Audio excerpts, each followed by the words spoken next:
Assalamualaikum warahmatullahi wabarakatuh. Saya Duya Aprilia Agustina dari PGMIG akan mempresentasikan artikel saya yang berjudul Implementasi Konsep Gender dan juga Inklusi Sosial sebagai Sarana Pembangunan Berkelanjutan dalam Dunia Pendidikan.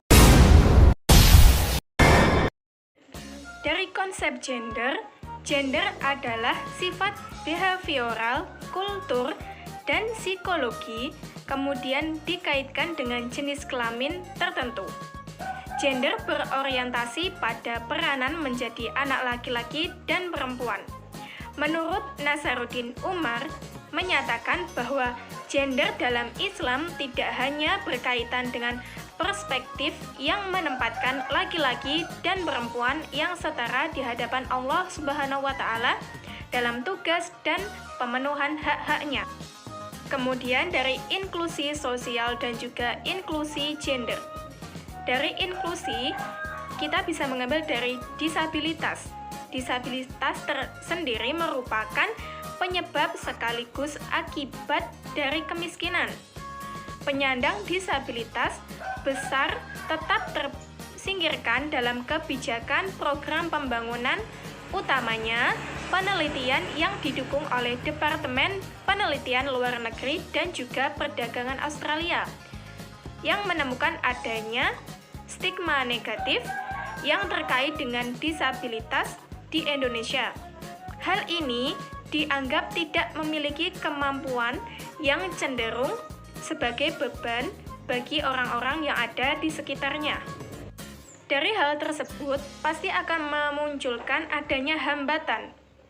Hambatan untuk melakukan model disabilitas relasional sosial yang membahas hambatan fisik, partisipasi kegiatan tertentu dari penyandang disabilitas. Rintangan yang merujuk kepada tiap hambatan di gedung dan juga sekitarnya.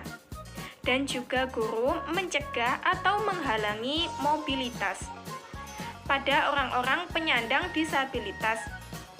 disabilitas tunadaksa. Pentingnya pendidikan khususnya bagi anak secara internasional dan sudah menjadi hak anak memperoleh pendidikan. Ikrar yang muncul untuk meningkatkan partisipasi anak pendidikan di sekolah yang saat itu masih rendah beragam. Hal mulai dari gender, budaya, hingga fisik anak.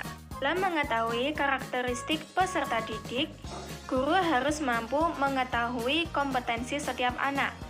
Adapun tujuannya adalah agar pelaksanaan pembelajaran mencapai tujuan yang diinginkan dan juga meningkatkan kreativitas siswa. Pembelajaran untuk anak yang difabilitas tidak hanya difokuskan kepada motorik, tetapi juga dari segi sosial. Pembelajarannya juga mengarah kepada kompetensi yang meliputi afeksi, fisik, dan juga akademik. Fungsi dari pendidikan inklusi. Nah, fungsinya adalah untuk menjamin peserta didik disabilitas untuk memperoleh layanan pendidikan yang sama dari berbagai jalur, jenis, dan jenjang pendidikan, serta menciptakan lingkungan yang kondusif bagi pendidikannya untuk mengembangkan potensi secara optimal. Pendidikan berkelanjutan pastinya memiliki peran yang penting. Maka dari itu, setiap pendidikan memiliki tujuan. Tujuan pendidikan untuk pembangunan berkelanjutan yaitu untuk meningkatkan ekonomi masyarakat secara keseluruhan, kemudian keberlangsungan kehidupan sosial masyarakat, data kualitas lingkungan hidup, serta pembangunan yang terlaksana akan tata kelola yang mampu untuk menjaga peningkatan kualitas kehidupan dari satu generasi ke generasi yang lain. Sekian presentasi dari saya.